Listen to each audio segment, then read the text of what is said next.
I'm Emily Oster. I'm a professor of economics at Brown University. I am also the author of 2 books, Expecting Better and Crib Sheet, about using data to make decisions in pregnancy and parenting. When the pandemic started, I was writing about COVID. I was getting a huge number of questions that were incredibly specific, and people wanted to know exactly what to do in their precise situation. But of course, I couldn't answer all of those questions. That was the source of this framework that back in May, I wrote out for people. And the framework for decision making here really has it's a five steps. Step 1 is to frame the question. Think about what are the alternatives you're choosing between. Step 2, mitigate risk. Think about the safest way to do the different options.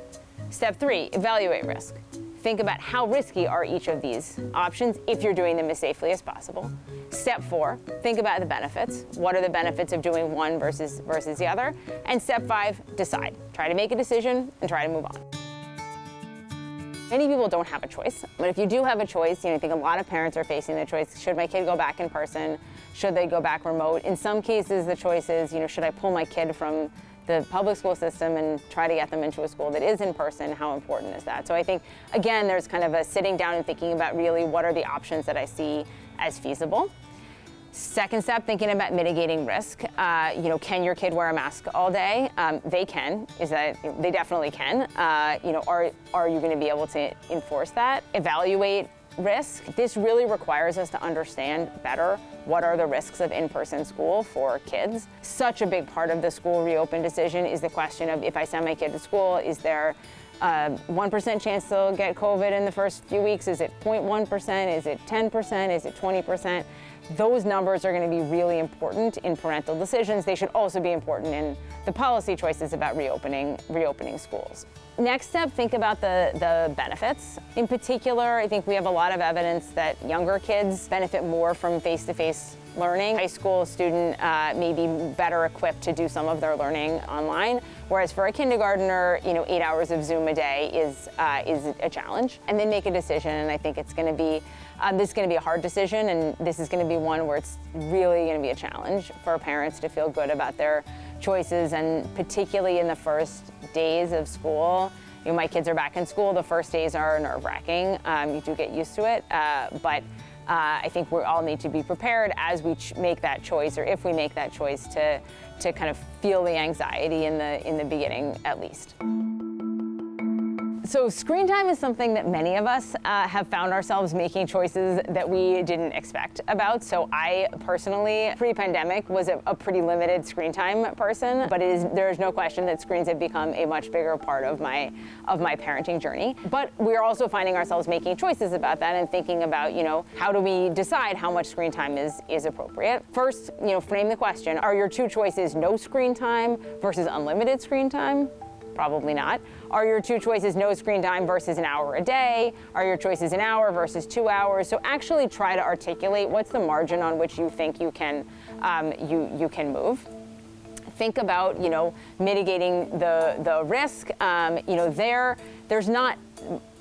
That's a little bit of a tricky thing there, although I will say that some of the research does suggest that screens like right before bed are not good for sleep. So if you want to think about what is the safest way to use screens, is probably not literally right before they go to sleep. Evaluate risk. Think about how big are the risks to screen time. And I think most of the literature there is pretty reassuring that at least in some moderation, screen time does not seem to have negative impacts on kids. So I think that evaluation of risk is probably a bit easier than if we're thinking about COVID. Think about the benefits. So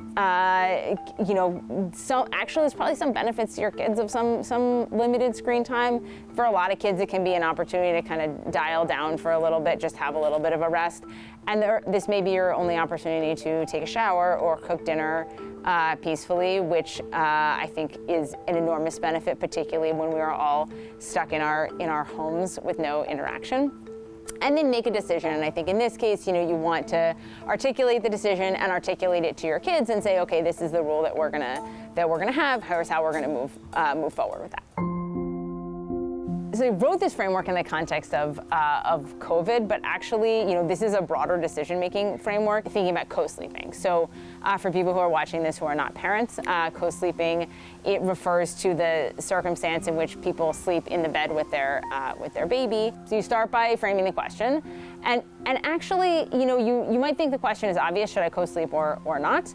But often the or not here is something people want to articulate. So are you imagining the alternative is the baby's in a crib in your room? Are you imagining the alternative is the baby is in a crib in a room down the hall? Second step, mitigate risk. So in particular, in the case of co-sleeping, we have a lot of evidence that there are safer and less safe ways to do it. So if you are going to co-sleep, you want to do it in a bed that does not have a lot of other blankets or pillows or covers. The third step in this co-sleeping case is to evaluate the risk. And again, this is a place where we can rely on data. And I think my read of the evidence is that the answer is there is some risk, but it is not that large. Then think about the benefits, and some of that's going to depend on your baby and whether your sleep is really dependent on where your baby sleeps. And then, final decision, make a decision and try to move on. And I think, this is a place where in particular, I think there's a temptation to kind of make this choice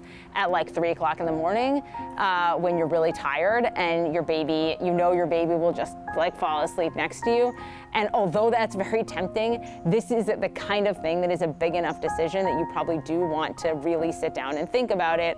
I think by outlining a framework and saying, okay, why don't you sit down, do these things, make this choice, then we are able to give the decision the space that it needs to be made well, to be made thoughtfully, but not allow it to take over all of our mental space for an extended period of time.